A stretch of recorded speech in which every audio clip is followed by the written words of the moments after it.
Friday box நேயர்களுக்கு வணக்கம். Jananayagan lyrics video வந்து பார்த்தோம்னா 2 நாட்களுக்கு முன்னாடி வந்து லான்ச் ஆச்சு. மிகப்பெரிய வந்து ரசிகர்கள் வந்து கொண்டாட்டம். சென்னை மட்டும் இல்லாமல் தமிழ்நாடு ஃபுல்லாகவும் எல்லா திரையரங்கிலையும் வந்து அது ஒளிபரப்பப்பட்டு ரசிகர்கள் வந்து ஒரே கொண்டாட்டம் மேலே ஒரு கொண்டாட்டம். ஆனால் இதில் ஒரு சில விமர்சனங்களும் வந்து வந்துட்டு இருக்கு. அப்படி என்ன அப்படின்னா, ஜனநாயகன் திரைப்படம், அதாவது ஆந்திராவில் பாலகிருஷ்ணன் நடித்த திரைப்படம் வந்து பார்த்தோம்னா பகவத் கேசரி அப்படின்னு சொல்லிட்டீங்கன்னா அது மிகப்பெரிய வந்து ஒரு வெற்றி திரைப்படம் அவருக்கு அப்படின்னு வந்து சொல்லலாம். அந்த திரைப்படத்தினுடைய ரைட்ஸ் தான் வந்து வாங்கி ஜனநாயகன்ற திரைப்படத்தை எச் வினோத் அவர்கள் வந்து இயக்கி கொண்டிருக்காரு.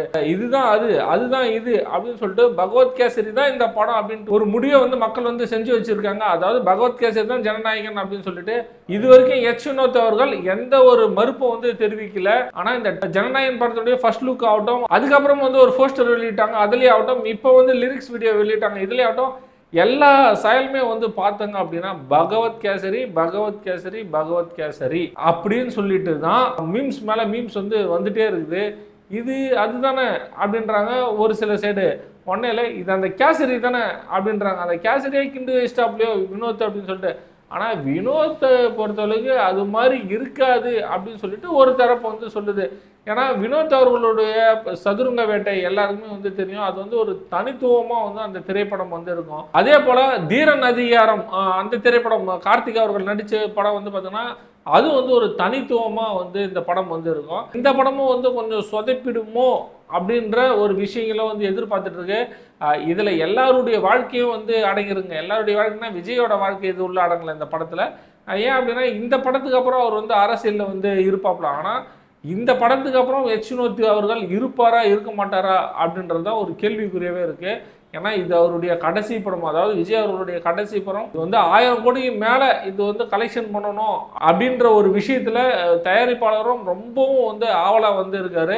அதனால் இந்த படம் வந்து எச் வினோத் அவர்கள் ஒரு தனித்துவமாக தான் இருக்கும் அப்படின்னு வந்து சொல்கிறாங்க. இந்த படத்தில் இன்னொரு விஷயம் என்னன்னா, இந்த கரூரில் நடந்த சம்பவங்களையும் வந்து இந்த லிரிக்ஸ் வீடியோவில் வந்து காமிச்சிருக்காங்க அப்படின்னு வந்து சொல்லப்படுது.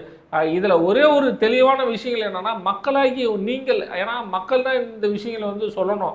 மக்களாகிய நீங்கள் வந்து பார்த்தீங்கன்னா இந்த லிரிக்ஸ் வீடியோ வந்து பார்த்தங்க அப்படின்னா இது எப்படி இருக்குது அப்படின்னு சொல்லிட்டு, அதாவது உங்களுக்கு வந்து இது பகவத் கேசரி மாதிரி இந்த படம் வந்து இருக்குமா, இல்லை எச் வினோத் அவர்கள் மேலே நம்பிக்கை இருந்து இல்லை அவர் சூப்பராக எடுத்துருவாருங்க, தீரன் அதிகாரம் மாதிரியும் சதுரங்க வேட்டை மாதிரியும் தனித்துவமாக இருக்கும் அப்படின்ற மாதிரி எடுத்துருவாரு அப்படின்ற மக்கள் உங்களுக்கு எந்த அளவுக்கு நம்பிக்கை இருக்குது அப்படின்னு சொல்லிட்டு உங்கள் கருத்துக்களை வந்து கீழே பதிவு பண்ணுங்க. ஜனநாயகன் திரைப்படம் பொங்கலுக்கு வந்து ரிலீஸ் ஆகுது, அதாவது ஜனவரி 9ஆம் தேதி. ரசிகர்கள் எல்லாமே ஆவலாக இருக்காங்க இந்த படம் பார்க்கறதுக்கு. இன்னும் யாரெல்லாம் வந்து ஆவலாக இருக்கணும்னு சொல்லிட்டு அதே வந்து உங்களுடைய கருத்துக்களை கீழே பதிவு பண்ணுங்க. நன்றி.